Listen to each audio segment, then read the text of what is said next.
Hey everybody, welcome back to Captain Dunsel's Captain's Vlog. And today I want to talk about some potential builds for the upcoming Fremont Reformation tournament called Earth-Romulan War 2. 2 being the fact it's a sequel to the same Earth-Romulan War tournament that we ran like 3 years ago, maybe 2.5, 3 years ago. Anyway, it was a lot of fun. It was probably one of our most popular tournaments in the last couple of years. There were like 25, 30 people who turned out for it, which is about double what we normally get. And we certainly would like to see more people get involved this time around. It's a lot of fun. I think what attracted a lot of people to it was it wasn't an outright sparring match. There are mission scenarios that you have to go through, and they vary from having to collect dilithium and bring it back to your home base to trying to find a clone of Kalis aboard your opponent's ships and eliminate him to duking it out in a nebula, much like Wrath of Khan. The other factor is that it's not a straight up 1v1 scenario. So you certainly will be playing against another opponent in every match, but you choose either to be the Federation or the Romulans, and you are working together with the other Federation players or the other Romulan players to accumulate as many victory points per match in order to win the war for your side. So it's not just about you winning matches, and even if things maybe don't go your way, you can still cheer on your opponents, and you can also kind of collaborate with your teammates and go, hey, what are your thoughts on strategizing for my next opponent? Or hey, I saw you played TJ last time. What do you think I should expect from him? How can I use my fleet to outmatch him? That kind of thing. So it's much different than our typical out and out, punch each other in the face tournaments. And that also means that for those, if you're concerned about having to go up against those players that like to highly optimize their fleets, and I will raise my hand. Hi, that's me. Sorry. Uh, just optimizing a fleet to be good at destroying your opponent isn't necessarily going to be enough to win the scenarios. So you have to be able to build a fleet that is general enough to win any of the 6 scenarios that you may be randomly assigned per round, uh, and also still have enough flexibility to deal with what your opponent wants to do at the same time. So there's a there's some equalizers in here. There's some sauce for the goose. Just because you're typically good at uh, overwhelming your opponent doesn't necessarily mean you're going to be good at these particular scenarios unless you build your fleet the right way. If you want to see all the rules and requirements, I'm going to link a video that Scott did. He did a really nice overview of what this tournament's about, what the rules are, and things like that. So I would encourage you to look at that. And once you kind of get a handle of what to expect, once you can come back over here, and I'm going to go through 3 fleets for Federation, 3 fleets for Romulans that I think give you a good kind of template for where you might want to be with these particular games, and the kind of cards I expect to see. Some things to consider how to counter your opponent, knowing what they're going to do, but also that are going to play generally well in each of these matches. Some of these are basically modifications from the previous Earth-Romulan War game. The fleets are a little different because the rules have changed a little bit. Last time around, the fleets were 120 points in size. This time they're going to be 130. We've also restricted certain cards. So for the Federation, Type 8 phasers, Type 10 phasers, and is there another one? I should remember these things. But those are the two main ones. You can't have more than 2 of either of those. No more than 4 total. For the Romulans, I know it's their tech. So Romulan cloaking device, interface generator, and cloaked mines. Among those 3 cards, you can't have more than 2 of any of those, and you can't have more than 4 overall. Let me double check real quick and see what was the other limitation we put on for Fed, because I know there were 3, I believe. Upgraded phasers. So the phaser weapons for Federation are limited. Also, you cannot run the Riemann Warbird Scimitar. You can't run the NX-01 because we felt that those were both a little overpowered for each faction. So there are some limitations there. You can't run more than 1 transphasic torpedoes for the the Federation. That's a limitation we've had on for quite a while in our tournaments, because that can get away from you as well. So let's take a look at 3 Federation fleets and 3 Romulan fleets that I think could do well in this tournament format, and maybe give you some ideas. The first one here is a modification of the fleet that I ran during the last Earth-Romulan War, which I called Picard's Redemption Fleet, or Picard's Picket Fleet. It was based upon the ships that we saw in Redemption Part 2, and it was designed to be very general, where these ships were working synergistically. I think the Federation does really well with synergizing abilities across the entire fleet to give you, something that's greater than the sum of its parts kind of thing. But I've changed things up a little bit to try to think about how the Romulans are going to approach this game. So the first one here, we have the USS Excelsior. This is the new Excelsior from not Ships of the Line, from These Are the Voyages. And what I like about this one is it has this mandatory ability that each time an opposing ship is going to use a target lock to try to acquire a target lock on one of your ships, if the Excelsior is a viable target, so if it's within range 1 to 3 and can be targeted, they must target the Excelsior. And every time that they do target you, you can remove a disable token from a crew on your ship. So how are we going to play to that? Well, we're going to have James T. Kirk here. He's pretty much here just for that discount, so we're going to try to squeeze in some more points on our fleet here. I will mention too that the ships are, the maximum ship size here is 45 points rather than the normal 50. So it is really important that we can kind of squeeze in extra points where we can. So we have Kirk here. We have Type 8 phasers. That's fine. That's one of the 2 that we're limited to. But the real beef of this ship here is William Riker is giving us some additional captain skill. And then we have Riley Aldrin Shepard. So his action is that you can disable him. Then you can perform an additional green maneuver with a speed of 1. Okay. And then your ship cannot be target locked this round. If there is already a target lock on your ship, remove it. Okay. So basically, the Excelsior forces your opponent to target lock that ship.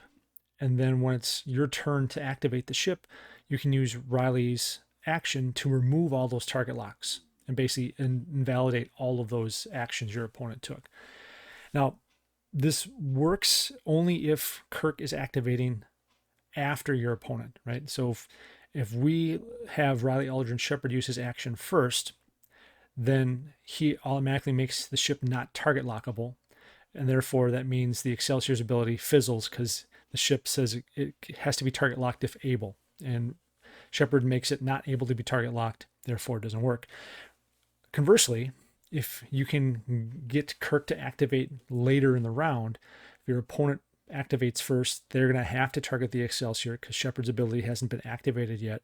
And when Kirk comes back around, you can use his action to remove those target locks. So a really good way to potentially minimize your opponent's attack quality by stealing those target locks from them. And then, of course, the Excelsior ability just removes that disable token from Shepard, so you don't have to worry about re-enabling him with an action.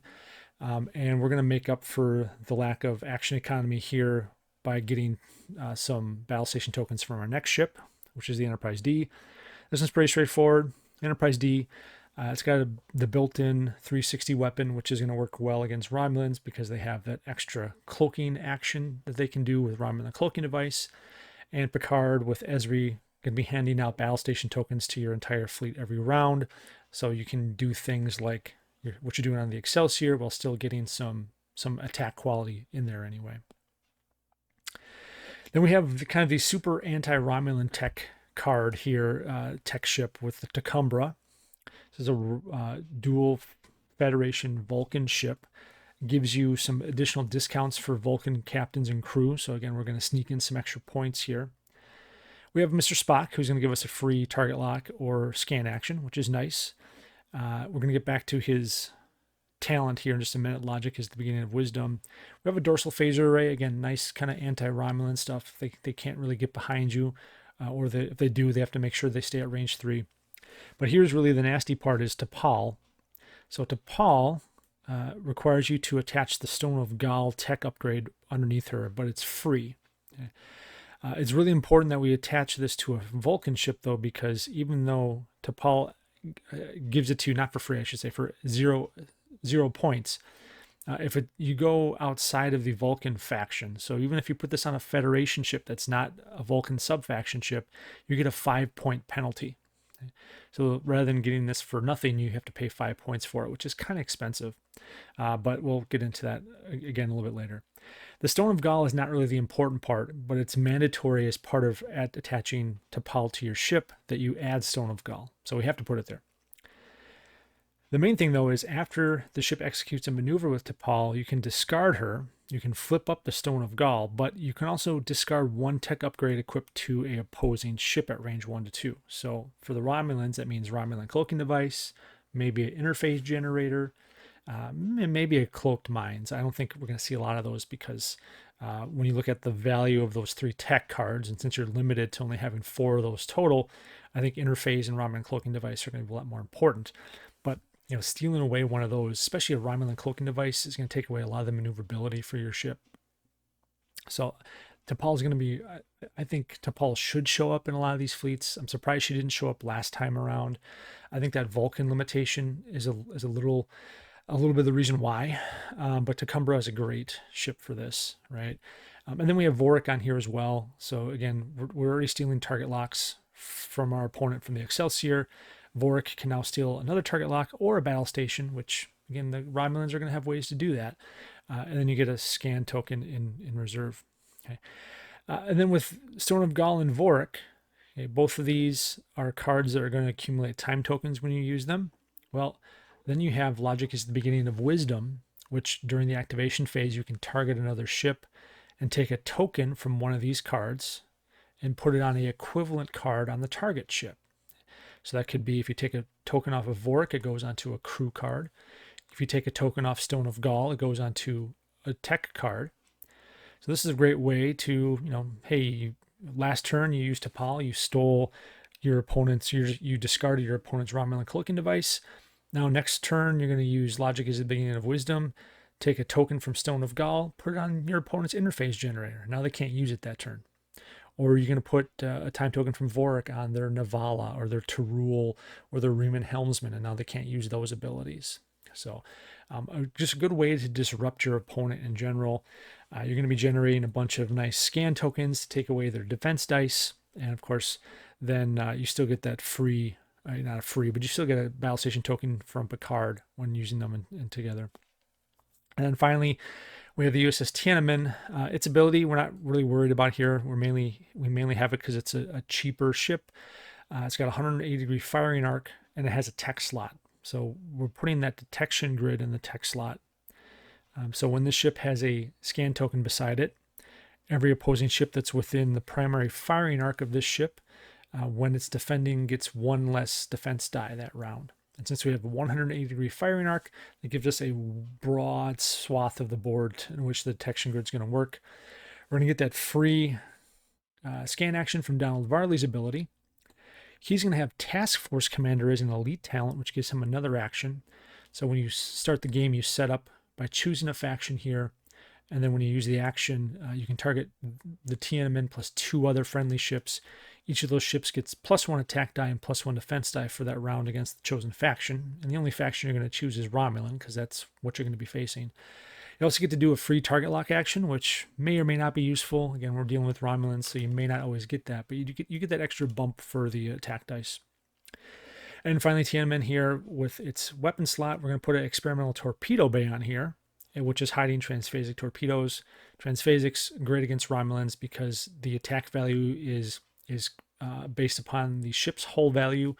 Romulan ships have lots of hull. The Valdor, the D'Deridex, the Riemann Warbirds have 6 or more hull, so you're going to be throwing a lot of dice.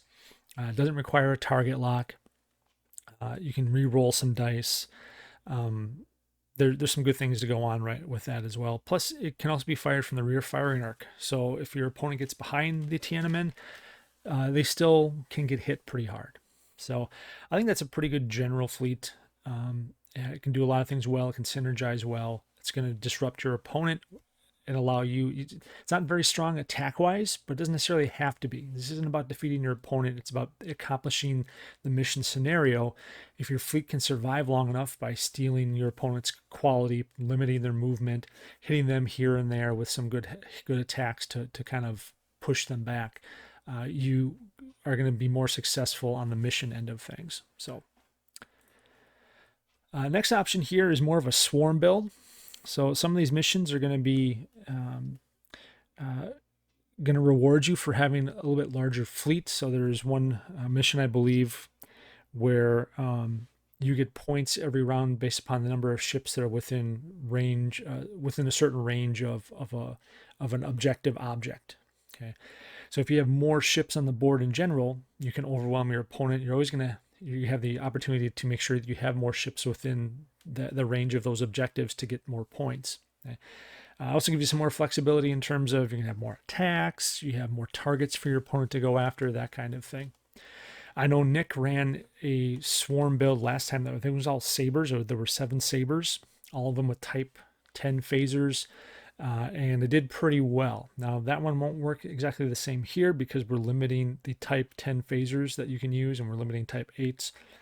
So I've gone a little bit more of a defensive route with this one, starting with the USS Odyssey, which for a free action, you put a auxiliary power token beside the Odyssey, target all friendly Federation ships in range with a hull value of 3 or less, and they get to roll +2 defense dice with some conversion the next time they defend that round. So adding a little more survivability there. Cisco is your captain. His main thing here is that at the end of the phase, he can remove a auxiliary power token beside the ship, so you can make sure you can trigger that action every round without having to worry about doing a green maneuver every time with the Odyssey. Next, we have the USS Sabre. It has a great built-in ability. Depending upon the number of other friendly ships within range 1 of it, it provides some conversion opportunities on both offense and defense. Again, we still have the Jean-Luc Picard Ezri Dax combo to give everyone battle stations in your fleet every turn. And here we do have a Type 10 phasers. The Sabre class does really well with Type 10 phasers because it has those 2 weapon slots you need to add some more firepower plus some more conversion opportunities, especially against cloak ships. Give you that blank to battle station conversion. We're going to throw in here a Sao Paulo with Worf and some Blade of Armor. Main thing here is, we got some phaser cannon action to give you some multiple attacks. And thanks to the help of Jean-Luc Picard, you can get 2 battle stations every turn. Picard gives you 1. Worf can activate 1, which means you can use that Sao Paulo ability on both attacks to maximize the damage that Worf is doing there. Then we have the USS Nova. It has a nice free action. Put an auxiliary power token beside the ship, but everything else within range 1 gets a scan token. So scan tokens are good for taking away defensive dice. Also good for now you can spend them to convert battle stations to blanks, I believe. So that can be helpful on defense as well. We're going to get that aux token removed thanks to the help of Harry Kim. So you're going to get that scan token, then you can spend it at the end of the phase to take that aux token away. Another Type 8 phaser array. We're also going to use Jay Hayes here. You get a free action with the Nova, and then you can use Hayes action to get another attack dice to push the damage potential to the Nova up to 4 dice. You do suffer 1 normal damage to your hull at the end of the combat phase, but because you have Federation prototype on the Nova and you're using Harry Kim's ability, you can repair that hull every turn. So you get an extra attack dice. It's a workaround for the phaser limitations here, and still get some additional damage out of that ship. Then finally we have the Da Vinci.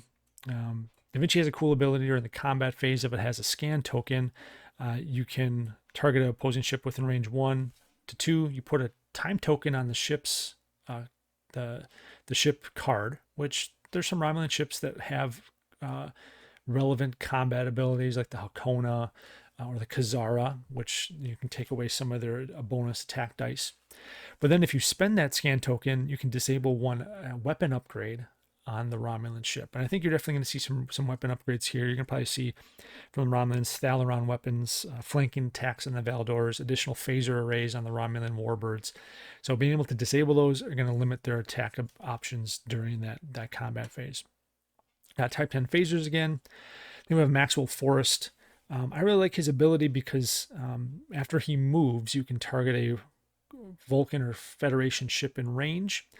And then you can use that ship can either do a 1 maneuver, or you can use that ship's that captain's action as a free action. So it has to be a captain that has a higher captain skill than Maxwell Forrest, but of course that's where Picard comes into play. So we can activate Picard's action earlier in the round, give him the opportunity to do his own action later. Maybe you put a evade token or scan or what have you, but just some more versatility there. Plus the fact that you can also get that additional maneuver. So you could target Worf with that. You could target Picard. You could target Cisco with that additional maneuver as well if you need to get around or maybe potentially move up to block your opponent, get within range of those objectives, like I said before, to do other things. So it frees up some additional movement as well. So I think that could be a lot of fun. And there's a lot of little bits and pieces here that are going to frustrate the Romulans. That's the last one is more thematic, more generalist, but there's still a few pieces in here that are going to bug the Romulans. I kind of went with this one. This is while I'm recording this, Star Trek Online just released a new bundle of ships from the Kelvin timeline. So it's kind of exciting. I always got a kick out of the Kelvin timeline here. And I thought, well, what would that look like in the game here if we did a Kelvin themed fleet? So we have 3 generic Kelvin constitutions, pretty beefy ships. They're actually really, I think, one of the best generic ships in the game. Pretty good maneuver dial, really good maneuver dial when you look at it. It's fast. It's got lots of maneuvers. There's not a lot of red on here, lots of green. It's got 4 attack dice with a 180-degree firing arc, which is not easy to come by. I think it's the most powerful Federation ship with a 180-degree firing arc. It's got pretty good hull value. It's a little squishy on the shields, but overall it's pretty decent. Each one of them is outfitted with full spread phasers, which when you attack with the primary weapon, you can either roll 1 additional attack dice in the primary firing arc, or after you complete your initial attack with the primary weapon, you can make a secondary attack with the same primary weapon from your secondary firing arc with -1 attack die. So you can either make a single attack with 5 dice, or you can make 1 attack with 4 dice and another attack with 3 dice. So this ship can have pretty good coverage, 270-degree firing arc. Again, that's going to frustrate the Romulans a little bit. They're not necessarily going to be able to get behind you all the time because you're going to have the option of potentially firing from that rear arc. So all those have the full spread phasers. Now we're running all Kelvin captains here. So Kelvin Kirk, not one you normally see, but I think it's an interesting ability. It's not even an action, which is nice. It's during the activation phase, you disable the card. You remove 1 time token from all crew upgrades equipped to the ship. Which is really great. It doesn't matter how many crew you have, you're going to eliminate that. So you're speeding up the reload time for those crew, and we're going to take advantage of that here in this build. So we have Porthos. Porthos is going to allow us to re-enable Kirk during the combat phase at the cost of 2 time tokens, and then Kirk's going to allow us to re-enable Porthos pretty much every turn. We have Tasha Yar. She gives us an extra secondary weapon slot, but the main thing is, again, for 2 time tokens, she's basically like a pseudo target lock, able to allow us to re-roll 3 of our attack dice. And again, with Kirk, we can re-enable her every round. And then we have 2 lower deckers. We have Alyssa Ogawa and Tuvok. So Tuvok can be disabled during the planning phase for a scan token. Okay.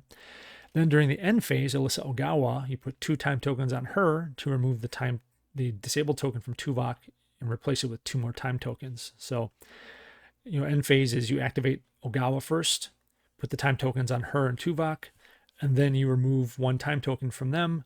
During the end phase, during your next activation phase, you activate Kirk, you clear everything off. So you get a free time token. You get a free scan token, basically. You get a pseudo target lock, plus you can still have your normal action. So a lot of action economy here. And then hiding underneath experimental torpedo bay again, we have transphasic torpedoes, because why not, right?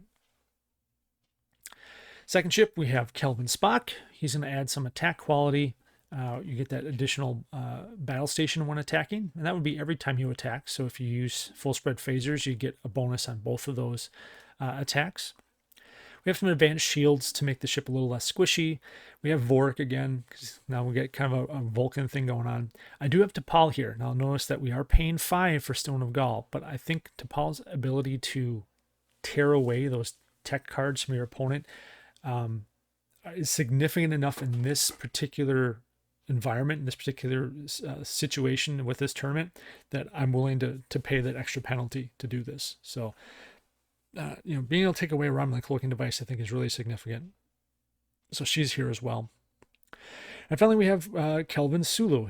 Again, another captain you don't normally see. He's kind of a fun action. You get some additional maneuverability and you get an evade, but I would really like to have a battle station token, right? So that's why we have 7 to 9 in Bashir. 7 to 9 disables for the battle station. Bashir removes the disabled token from 7 to 9 to reuse that every round. Then we have some reinforced shielding here. So is this the best fleet for this particular tournament?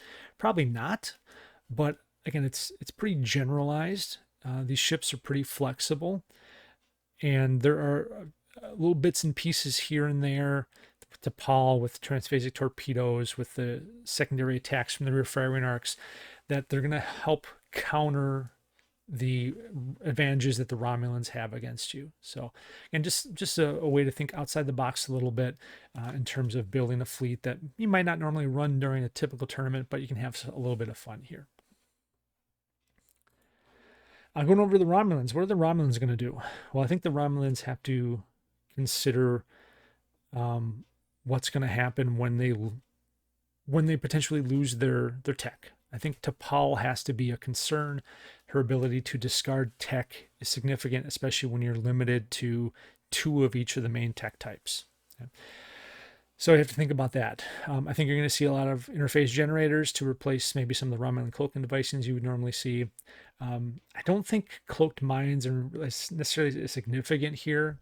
Now, I just feel like against Federation ships with lots of shields and the finicky nature of the attack dice for cloaked mines, I don't know if the benefit is there compared to being able to run interface generators and essentially cancel attacks, especially if you're seeing attacks with transphasic torpedoes and things like that could effectively one-shot a Romulan warbird.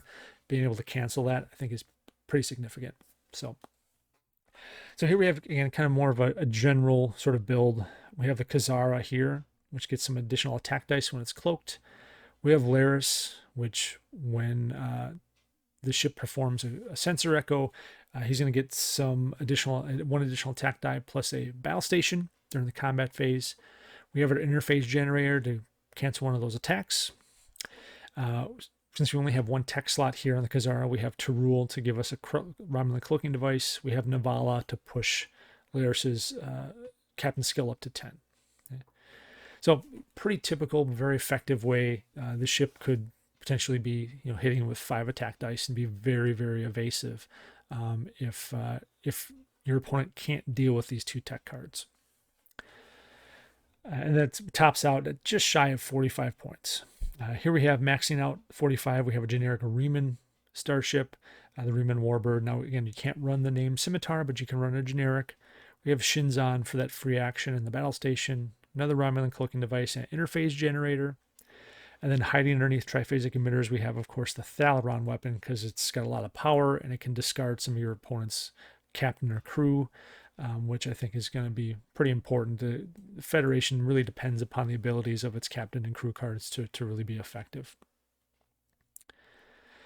Then backing them up, we have the IRW Belek, a really great defensive ship that's going to be hard to deal with because it can re-roll all of its defense dice, which is going to give it a lot of defensive quality.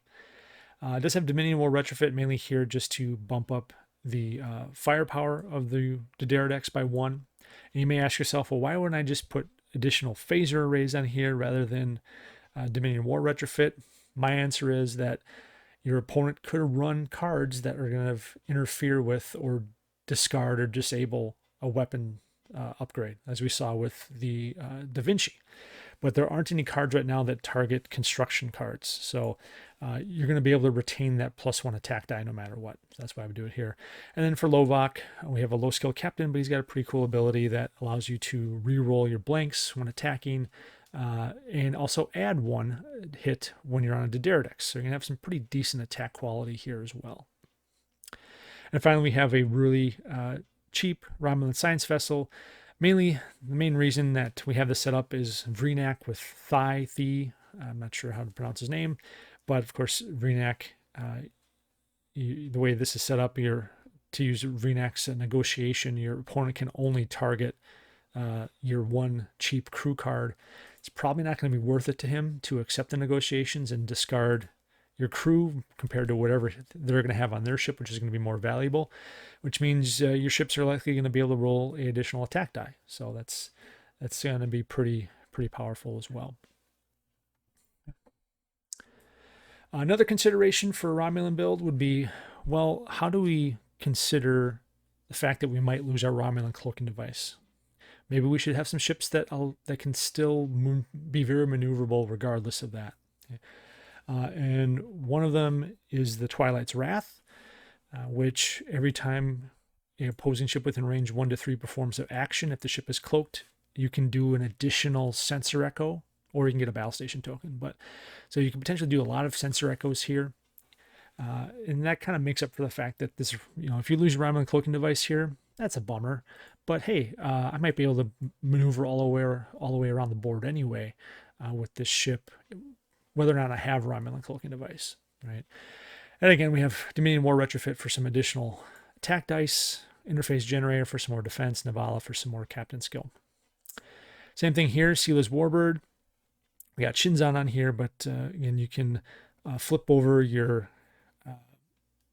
cloak token to the red side to perform an additional cloak sensor echo for free, so you can get 2 for the price of 1. It kind of makes up for the fact that if you lose this Romulan cloaking device, it doesn't hurt quite as bad, right? And then since Shinzan allows you to do a free action, you can enable that cloak if you have to after it drops, right? So you get some quality there. Romulan Security Officer just boosts up Shinzan's attack captain skill a little bit, and we have Interface Generator for some defense.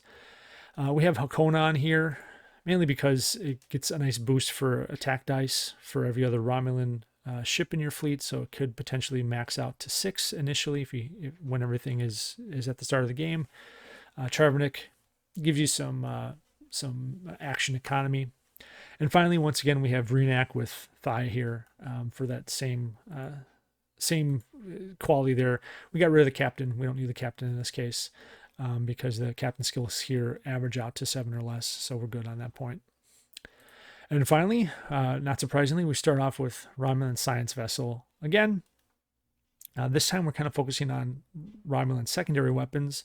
We have 2 Valdor classes here, both with flanking attack, which is a great attack weapon for the Valdors. It gets +2 attack dice, so it's going to boost that up to 6. Okay. And then if the Romulan ship is not in the primary firing arc of the defending ship gets -2 defense dice, which for a lot of Federation ships can really leave them in a very vulnerable position. Right? Shinzan here is your Admiral. He can re-enable flanking attack every turn. Rakar is going to give you the ability to reroll some of your blanks on the attack for better quality.